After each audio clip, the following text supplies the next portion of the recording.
அவர் வந்து அடக்கம் பண்ணாங்க. 33 நாள் தொடர்ச்சியாக வந்து தேசிய கொடியை பக்கத்தில் வச்சுக்கிட்டு அவர் வந்து உண்ணாவிரதம் இருந்தார். அதுக்கப்புறம் இதே மாதிரி மார்த்தாண்டம், அதாவது அந்த இதில் கன்னியாகுமரி பக்கத்தில், அது வந்து ஒரு பிஎஸ்என்எல் டவரில் ஏறி வந்து ஒரு போராட்டம்னு சொல்லி உட்காந்து பண்ணார். அதுக்கப்புறம் போலீஸ்லாம் வந்து ஐயா இறங்குங்கன்னு சொல்லி வரும்போது இறங்கி வரும்போது தடுக்கி விழுந்து அது அந்த குத்தி இறந்து போயிட்டார்.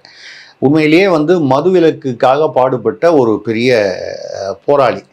நமக்கு வந்து அந்த போராளியெல்லாம் நமக்கு ஒத்து வருமா சொல்லுங்க? நம்மளோட டைப்புக்கு நான் தமிழக அரசுக்கு, தமிழக முதல்வருக்கு ஒரு கோரிக்கை வைக்கிறேன். கடவுள் இல்லை அப்படின்னு சொன்னவருக்கு எல்லா கோயில் வாசல்லையும் செலவச்சிங்களா? அதே மாதிரி எல்லா டாஸ்மாக் வாசல்லையும் நீங்க சசி பெருமாளுக்கு செலவைக்கணும். இதுதான் என்னுடைய கோரிக்கை.